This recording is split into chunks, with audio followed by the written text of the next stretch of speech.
So we're going to get ready to shoot something, but before that, I want to talk about the idea that it's good to have some basic food styling skills as a food photographer. So I want to go over what to do with greens, meats, and pasta. So first off, greens. I want to talk about how you need to hydrate your greens. So by soaking them in ice cold water throughout your shoot until you're ready to use them is going to make them really, really vibrant, and it's going to be super helpful.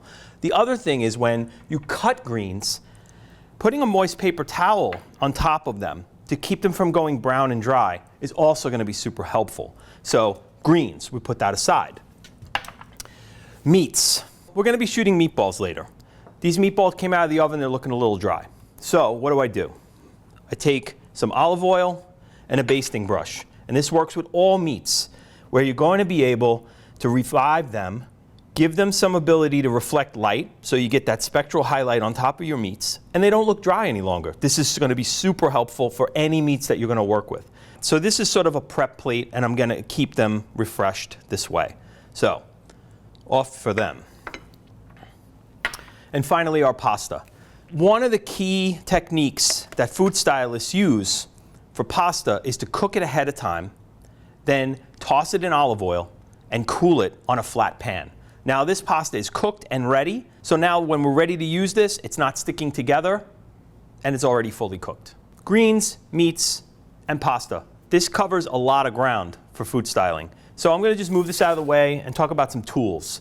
For instance, a kitchen shears. Keep that in your kit, because quite honestly, you're going to get some things with tails on them or whatever, and you want to cut them clean when they're in your set, and now all of a sudden I have a beautiful garnish here. So that's always really helpful. Having a group of sharp knives, including a bread knife, because if you want to have clean cuts with breads, you want to have your own bread knife. Yeah, a food stylist might have it, but if you're doing it yourself, you want to be able to do it the right way. Having good sharp paring knives and utility knives are also really helpful to have. So these are great. You want to have a series of rubber spatulas.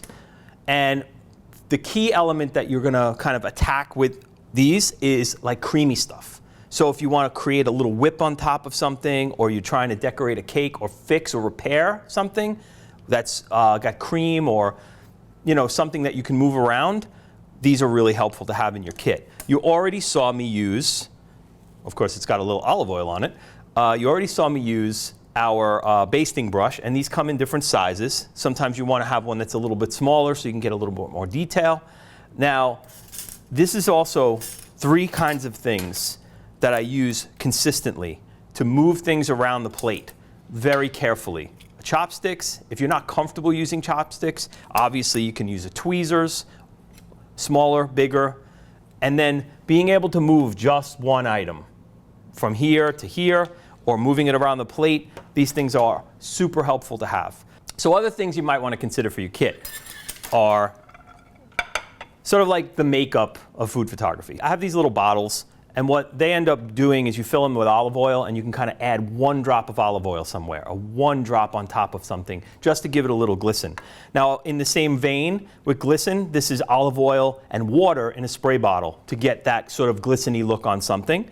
Or again, a small eyedropper, other types of eyedroppers. These are all to place either water or oil on something very, very specifically. And this, of course, is another spray bottle filled with a little bit of vinegar.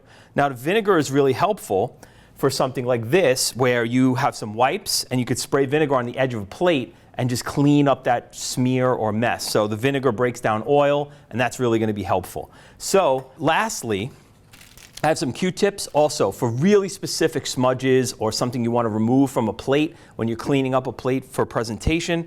The Q-tips are really helpful. And then having some toothpicks on hand. So when you need to prop food up, or you need to make it move in a way or stand in a way that's going to be harder, the toothpicks help you create a prop. All of these things, having them on hand, knowing what they're used for, are going to be super helpful in getting a styling kit together for your food photography.